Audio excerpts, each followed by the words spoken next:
So let's talk about orthotics again and show a few different samples and possibilities. I'm getting inspired in some of my colleagues and friends that they calling me about some orthotics that it breaks.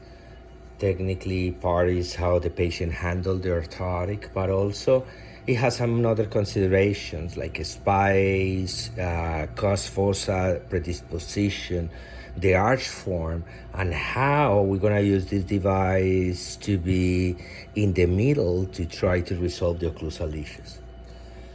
In the way that we manufacture the orthotics are in a process that is, let's say, 80% digital, 20% handmade.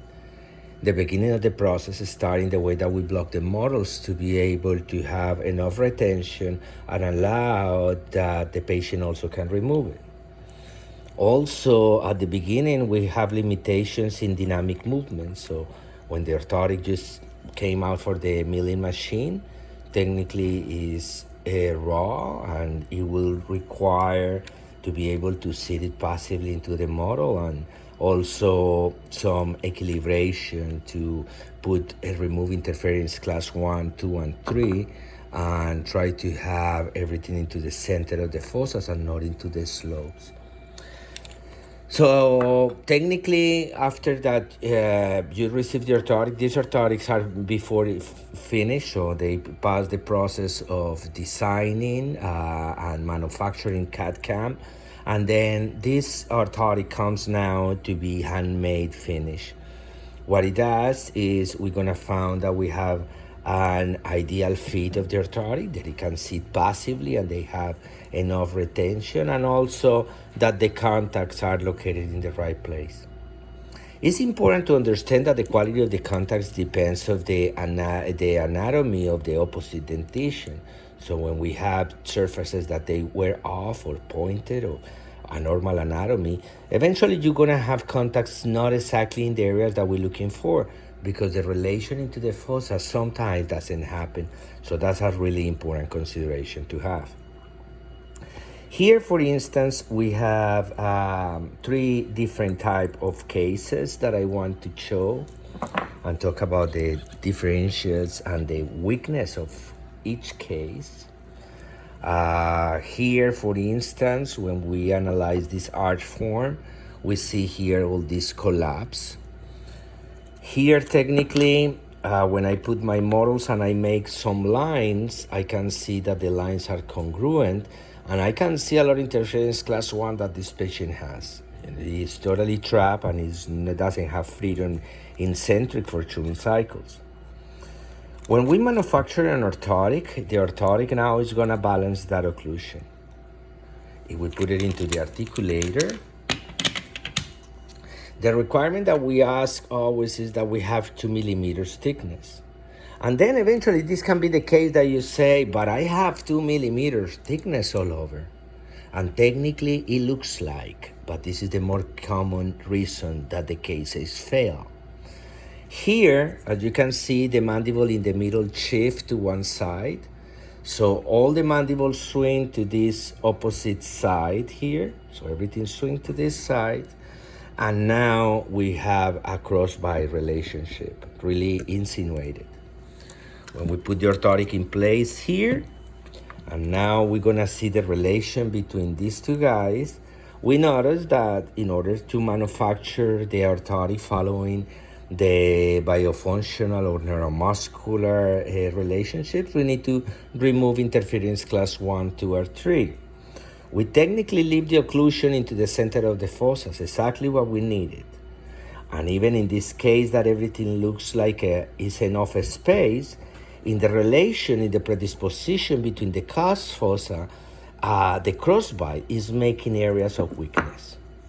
So let's measure this with a caliper that we can exactly see thickness, and then we can see why these orthotics have the tendency to break when you have crossbite. So it's considerations that clinically need to be taken, or explanations that need to be done to the patient to understand the facts. We show that in the occlusal tables we have apparently a lot of space, and it looks like in some areas you're going to have areas of 3 millimeters thickness into the cos high relationship. But remember that this create an interdigitation with the upper. So now I start seeing points here where my occlusion, because the crossbite, because I need to change this position here more lingually to be able to reach the contacts into the center of the fossas over there, right there. That area is areas that is going to be really thin. You're going to have thickness of 1 millimeter. You're going to have thickness or 0.7, but it's because that thickness is because this is interference class 1s that they need to remove to compensate the crossbar. So all this segment here goes under the limit of the thickness that the product is going to receive the function. Here you can see all these areas into the thinnest points that they go into less than 1 millimeter. What definitely is going to make that depends how the patient is going to remove the orthotic for the mouth. All this area here is going to have the tendency to break off because it's the thickness. And then maybe your question will say, so why you don't do this thicker here? So let me explain you why I can. Because everything is about dynamics. And even that we have really clear, the articulator doesn't even reproduce the human function. Here, when I try to do canine guides, in this case, for instance, even that I have my vocal cos going right into the center of the group, when I start making canine function, I will need that space. That space now is nothing, because in this lateral excursion, everything needs to be to that minimal thickness. Even that sideways, it looks like tremendous space, like 2 millimeters. But then here we know that in function, it will need to be adjusted and cannot be thicker because we have interference class 1 to remove, otherwise this will distalize the mandible. So this is a clear example why orthotics breaks. It's about the material. It's not. It's about the understanding of the principle that how the cause they will interrelate between them. So let's look at this example. Look at this huge space. A patient that is going to a class 3 tendency. Huge space. Too much for my taste. We have an orthotic here. The orthotic goes to the fossas exactly where they need to go.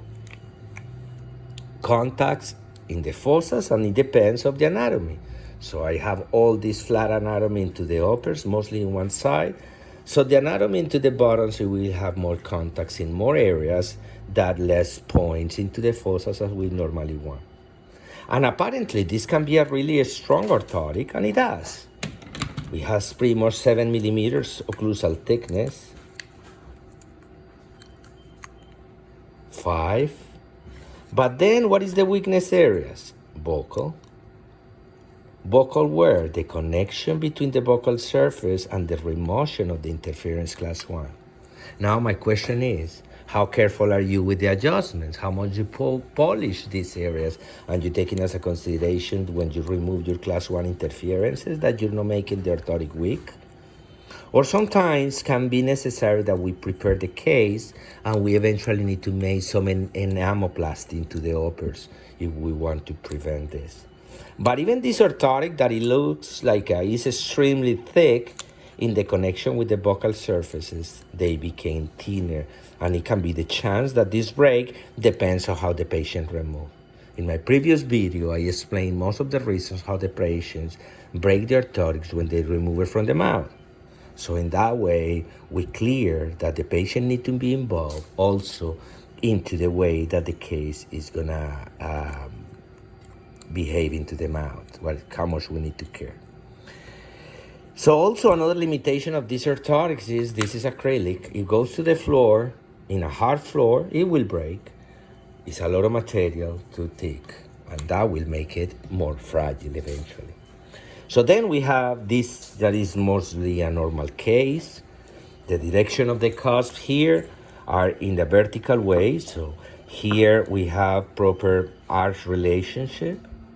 What we have here abnormal is this natural teeth pretty flat, but even like that, we try to look for the better ingram. We need to have entrance and exits, and that eventually will create thinner spots. Like here, mostly in those second molars, we don't have much space, and we most likely always has cross bites into the second molar, mostly because we treat dysfunctional patients. So we remove the orthotic, and the orthotic pretty much has plenty of space. And then you will say, this is not supposed to break. We will know that when we wrap around this area here, to be able to make this wrap around the tooth, that area became weak. Because we need to leave these scars to go dead into the groove, we need to leave 50 degrees at least for entrance and exits in chewing cycles. And that will make that all this area over here goes under the minimal thickness. This is 0.5. Why? Because the connection, this is 1 millimeter. So I cannot make orthotics with 2 or 3 millimeters wall without interfere with interference class 1, 2, and 3. I hope this video make your communication with your patient much better, more efficient. We understand that the materials is not going to resolve the situation of misalignment of the teeth under dysfunctional occlusal forces. That this device is only an element to try to find out what is the ideal position and develop muscle ingrams. But in that process, is some conditions important that start in the dental chair. When you're taking the bite and you're analyzing the relationship between the costs in a three-dimensional way to know if that space that looks apparently big, maybe it will have a lot of interference, class 1, that it will make the orthotic really fragile. I hope this is clear and help you to understand better the concept. Have a wonderful day.